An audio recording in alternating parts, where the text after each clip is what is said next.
আল্লাহ যে নারীকে ভালোবাসেন তাকে চারটি কষ্ট দেন। প্রিয় মা ও বোনেরা, মনে রাখবেন, অনেক সময় আপনাদের প্রতি অনেক কষ্ট ক্লেশ আসার পরে, অনেক প্রবলেমের ভিতরে পড়ে যাওয়ার পরে তখন মন ভেঙে ফেলেন।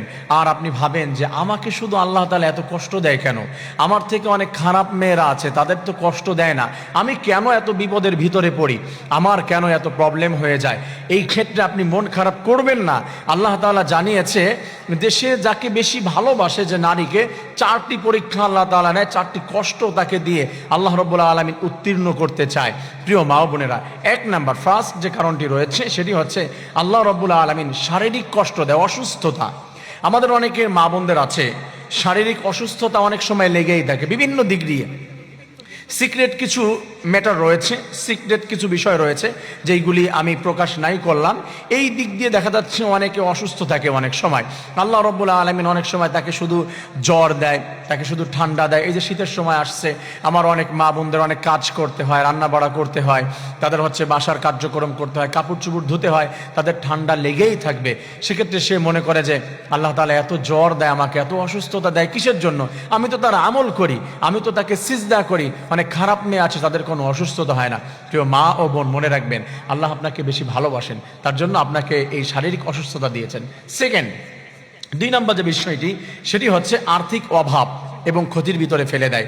অনেক মেয়েদের দেখা যাচ্ছে তার যে অ্যাবিলিটি আছে, তার যে নিড রয়েছে, প্রতিদিনের যে প্রয়োজন রয়েছে, সেটা আল্লাহ রাব্বুল আলামিন তাকে কম দিয়েছে। তার যেটা প্রয়োজন সেটা নাই। তার যে অ্যাবিলিটি আছে, চলতে কষ্ট হচ্ছে। তার বাড়ির যেমন ছিল, বাবার বাড়ির, হাজব্যান্ডের কাছে এমন কিছু পাচ্ছে না, কষ্ট হয়। ড্রেস নিয়েছিল বছরের ভিতরে 10টি, এখন হাজব্যান্ডের কাছে এসে ঈদের সময় 2টি 3টি দেয়, কিন্তু তার থেকে আরও বেশি দিতে পারছে না। অনেক দিক দিয়ে সে যতই চাচ্ছে তার হাজব্যান্ডের শুধু উন্নতি হবে, উন্নতি, তার হাজব্যান্ড সাকসেসফুল হয়ে যাবে, কিন্তু শত চেয়েও আল্লাহ তাআলা দিচ্ছে না। আপনি মন খারাপ করবেন না, আল্লাহ আপনাকে ভালোবাসেন। আল্লাহ আপনাকে ভালোবাসেন বিধায় আল্লাহ রাব্বুল আলামিন আপনাকে এই কষ্টের ভিতরে রেখে আপনাকে আল্লাহ তাআলা পরীক্ষা নিচ্ছেন। পরীক্ষায় উত্তীর্ণ হন, তার উপরে ভরসা করেন।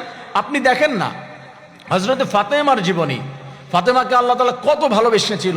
প্রত্যেকটি জান্নাতি মেয়েদের লিডার বানাবে, সর্দারিনী বানাবে হযরতে ফাতেমাকে। তাকে কি কষ্ট! ফাতেমার ঘরে রাসূল এসেছে, বলছে, মা তুমি কিছু খাবার আমাকে দাও, আমি কয়েকদিন দাওয়াতের কাজ করেছি, কিছু খাই না।